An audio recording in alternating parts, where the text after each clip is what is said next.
आपको कुछ सुनाई दे रहा है? जी हाँ, मुझे भी कुछ सुनाई दे रहा है। ओह, ये तो चिड़ियों की आवाज है। एग्जैक्टली, आज हमें आवाज के ही बारे में पढ़ना है। इट मीन्स ध्वनि, that is called in English sound के बारे में पढ़ना है। चलिए स्टार्ट करते हैं अपनी क्लास स्टार्ट करने से पहले आप अपने चैनल परीक्षा गांव को लाइक करिए, सब्सक्राइब करिए और ज्यादा से ज्यादा शेयर करिए। शेयर करना आपका बनता है। ओके, चलते हैं अपनी क्लास की ओर। साउंड क्या है? अभी आपने पक्षियों की आवाज सुनी, उनकी वोकल कॉर्ड से उनकी ध्वनि का जो कंठ होता है, उस कंठ से आवाज जो निकली वो हमारे कानों तक आखिरकार कैसे पहुंची, चलिए जानते हैं। हमारे आसपास क्या है? एटमॉस्फेयर है। इट मीन्स वायुमंडल है। वायुमंडल में क्या होते हैं? एग्जैक्टली, छोटे छोटे कण होते हैं, छोटे छोटे पार्टिकल्स होते हैं।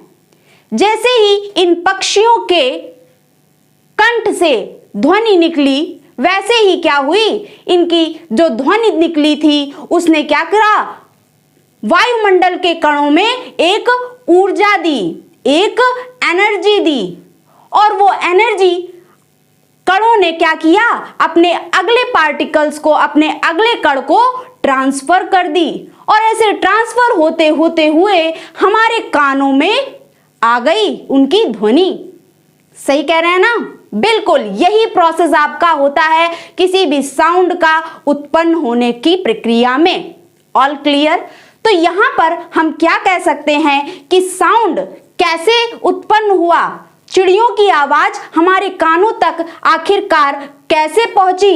एग्जैक्टली, साउंड ने ऊर्जा दी, जिसके कारण जो वायुमंडल में कण थे वो वाइब्रेट होने लगे और वाइब्रेशन के द्वारा वो ध्वनि हमारे कानों तक पहुंची। इट मीन्स हम कह सकते हैं कि साउंड को प्रोपागेट करने के लिए, साउंड को चलने के लिए एक माध्यम की आवश्यकता होती है, एक मीडियम की आवश्यकता होती है। दैट्स व्हाई साउंड एक कैसी वेव है? एग्जैक्टली, एक मैकेनिकल वेव है। इट मीन्स एक यांत्रिक तरंग है, क्योंकि इसको एक माध्यम की आवश्यकता होती है प्रोपागेट करने के लिए। All clear? दूसरा पॉइंट यहां पर कंक्लूजन में हमने ये जाना कि साउंड क्या है, एक प्रकार की एनर्जी ही तो है, एक प्रकार की एनर्जी है जो कि कणों को प्रदान की गई थी। All clear? ओके, तो अब हम चलते हैं कि जो साउंड होती है उनकी एक निश्चित क्या होती है, आवृत्ति होती है। All clear? एक निश्चित फ्रीक्वेंसी होती है। उन फ्रीक्वेंसी के आधार पर साउंड को 3 कैटेगरी में क्लासिफाई किया गया है। All clear? ओके, तो चलते हैं फर्स्ट कैटेगरी में। पहली कैटेगरी में उन साउंड को रखा गया है जिनकी फ्रीक्वेंसी, जिनकी आवृत्ति 20 हर्ट्ज या कह दें 20 सेकंड इनवर्स से कम होती है। जिस भी साउंड की, जिस भी ध्वनि की फ्रीक्वेंसी, इट मींस आवृत्ति 20 हर्ट्ज से कम होती है, उस साउंड को इंफ्रासोनिक साउंड के नाम से जाना जाता है। इन हिंदी इट इज कॉल्ड अवस्रव ध्वनि के नाम से जाना जाता है। ओके, नेक्स्ट कैटेगरी हमारी क्या आती है कि जिस भी साउंड की, जिस भी ध्वनि की आवृत्ति 20 हर्ट्ज से 20,000 हर्ट्ज के बीच में आती है, उन साउंड को सेकंड कैटेगरी में रखा गया है। और उस कैटेगरी का हमारा नाम क्या है? बिल्कुल सही कह रहे हैं, ऑडिबल साउंड के नाम से जाना जाता है। इट मीन्स श्रव्य ध्वनि के नाम से जाना जाता है।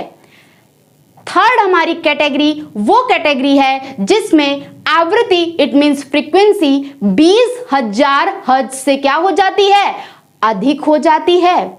थर्ड कैटेगरी को अल्ट्रासोनिक साउंड के नाम से जाना जाता है। इट मींस पराश्रव ध्वनि के नाम से जाना जाता है। All clear? अब चलते हैं, ये जो 3 प्रकार से साउंड को कैटेगराइज किया गया है, आखिरकार ये ध्वनि किन्हें सुनाई देती है उसके बारे में जानते हैं। ज्वालामुखी कहीं फटता है, या फिर कहीं भूकंप आता है या फिर बर्फ के पहाड़ गिरते हैं जिसको एक पर्टिकुलर नाम से जाना जाता है, दैट इज कॉल्ड एवलांच। ये तीनों ही प्रक्रिया जब होती हैं तो कौन सी वेव उत्पन्न होती है? बिल्कुल सही कह रहे हैं, इंफ्रासोनिक वेव उत्पन्न होती है जिसकी फ्रीक्वेंसी 20 हर्ट्ज से क्या होती है?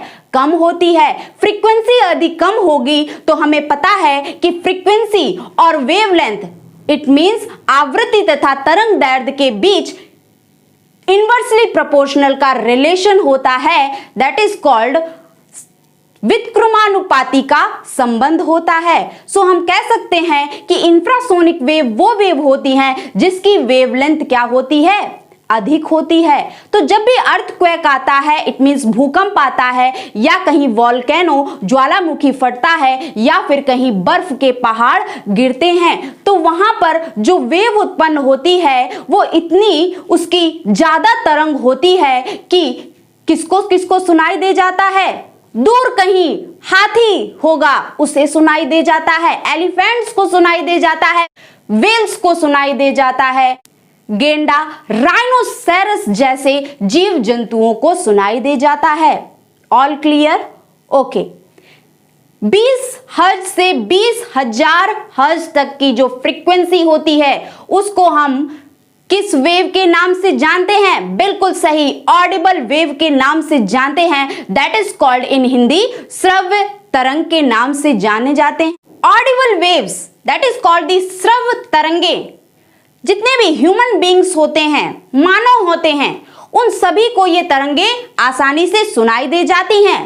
क्वेश्चन मेरा ये है आपसे, 5 साल से कम एज के जो बच्चे होते हैं, अंडर 5 इयर्स ओल्ड जो चिल्ड्रंस होते हैं, उनकी फ्रीक्वेंसी क्या होती है जिसको वो आसानी से सुन लेते हैं? तो याद रखिएगा, 5 साल से कम उम्र के जो बच्चे होते हैं वो 25,000 हर्ट्ज तक की फ्रीक्वेंसी की तरंग को सुनने में सामर्थ्य होते हैं। All clear? नेक्स्ट जानते हैं पराश्रव तरंगे, इट मींस अल्ट्रासोनिक वेव। ये वेव ऐसी तरंगे होती हैं जिनकी फ्रीक्वेंसी क्या होती है? 20,000 हर्ट्ज से अधिक होती है। फ्रीक्वेंसी अधिक होने के कारण इनकी wavelength that is called the तरंग दैर्ध्य क्या होती है? बहुत कम होती है। कुछ भी हलचल होता है रात में, कुछ भी यहाँ पे सड़कों में या कहीं पे भी हलचल होती है, हमें इतना जल्दी नहीं सुनाई देता है, या दिन हो चाहे रात हो, नहीं हमें सुनाई दे पाता है। लेकिन जो डॉग्स होते हैं, हम लोग क्या करते हैं? डॉग्स को, अपने पेट्स को क्या करते हैं? पालते हैं। क्यों पालते हैं? क्योंकि उन्हें आहट हो जाती है। अपनी सुरक्षा के लिए कुछ लोग पालते हैं, कुछ लोग अपने शौक के लिए, अपनी सुरक्षा के लिए कुछ लोग पालते हैं, कुछ लोग अपने शौक के लिए पालते हैं। तो वो जो पेट्स होते हैं, डॉग्स हो गए, कैट्स हो गई, इनको कम तरंग दैर्ध्य वाली ध्वनि आसानी से बिल्कुल सुनाई दे जाती है, स्पष्ट रूप से सुनाई दे जाती है। तो कैट्स हो गए, डॉग्स हो गए, या फिर आप डॉल्फिन्स को ले लीजिए, ये सब अल्ट्रासोनिक वेव को आसानी से सुन लेती हैं। इसके साथ साथ जो चमगादड़ होते हैं, बैट्स होते हैं, वो अल्ट्रासोनिक वेव को छोड़ते हैं। आखिरकार वो क्यों छोड़ते हैं? क्योंकि बैट्स जब अल्ट्रासोनिक वेव को छोड़ते हैं तो उस वेव, उस तरंग के रास्ते पर, उसके पाथ में यदि कोई ऑब्स्टिकल आ जाता है, कोई रुकावट आ जाती है, तो वो तरंगे क्या हो जाती हैं? उस ऑब्स्टिकल से, उस रुकावट से टकराकर वापस से उस चमगादड़ के पास, उस बैट के पास क्या आ जाती है? वापस आ जाती है, जिससे उस चमगादड़ को पता चल जाता है कि भाई आगे खतरा है। वो तुरंत डाइवर्ट हो जाता है, अपना रास्ता बदल देता है। ये है उसकी चालाकी। All clear? ओके। अब हम चलते हैं कि अल्ट्रासोनिक जो वेव होती हैं उनका यूज कहां कहां पर होता है, चलिए जानते हैं। ओके, हमारे अंदर जो बोन्स हैं, जो हड्डियां हैं, उनकी जांच के लिए हम अल्ट्रासोनिक वेव का यूज करते हैं। गर्भवती महिलाओं के पेट में जो बेबीज होते हैं उनकी जांच में भी अल्ट्रासोनिक वेव का ही यूज होता है। समुद्री जहाज, आखिरकार समुद्र में यदि कोई ऑब्स्टिकल आ जाएगा तो समुद्री जहाज कैसे उस ऑब्स्टिकल का पता लगा पाएगा, उस रुकावट का कैसे पता लगा पाएगा? एग्जैक्टली, समुद्री जहाज में भी एक मैकेनिज्म फिट होती है। उस मैकेनिज्म का क्या कार्य होता है? वो मैकेनिज्म में एक ट्रांसमीटर होता है और एक रिसीवर लगा रहता है। ट्रांसमीटर से वेव निकलती हैं।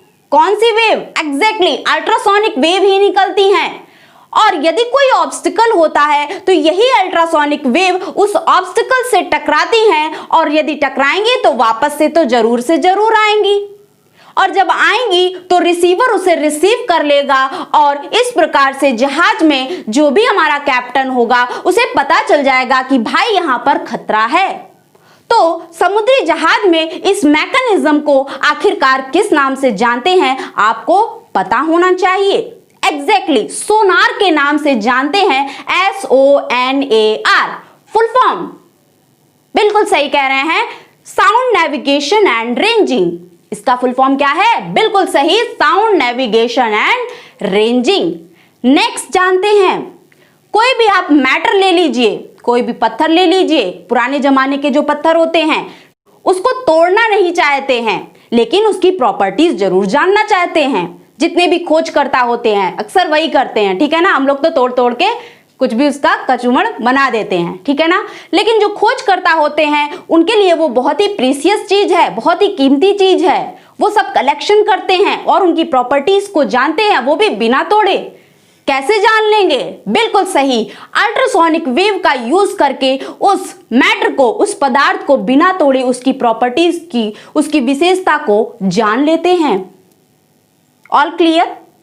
घड़ी के पुर्जे हो गए, उसमें भी अल्ट्रासोनिक वेव का प्रयोग किया जाता है। गाड़ी के इंजन की जब सफाई की जाती है उसमें क्या किया जाता है कि लिक्विड में अल्ट्रासोनिक वेव डाली जाती हैं ताकि वहां पे वाइब्रेशन क्रिएट हो सके और इंजन की सफाई हो सके। All clear? ओके, तो आज के लिए इतना ही। अगर आपको हमारी क्लास, हमारे पढ़ाने का तरीका पसंद आए तो आप अपने चैनल परीक्षा गांव को लाइक करिए, सब्सक्राइब करिए और ज्यादा से ज्यादा शेयर करिए। शेयर करना आपका बनता है। ओके।